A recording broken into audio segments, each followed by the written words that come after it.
Sa basketball mga kasama, Gilas Pilipinas nakahanda na sa title defense sa 33rd Southeast Asian Games. May detalye si Rajaman Nil Santua. Nil.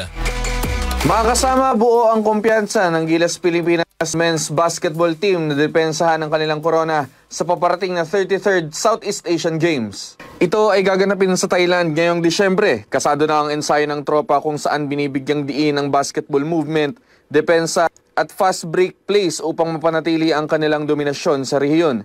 Target ng Gilas na makapagtala muli ng sweep kontra sa mga karibal na bansa, kabilang ang matitinding kalaban mula Thailand at Indonesia. Nakasentro rin ang game plan sa pagpapanatili ng matatag na inside presence at deadly perimeter shooting. Samantala, ayon sa Gilas men coaching staff, asahan ng mas agresibong opensa at matibay na depensa upang muling maiuwi ang gold medal at ipakita sa kanila na sila pa rin ang hari ng hardcourt sa Southeast Asia.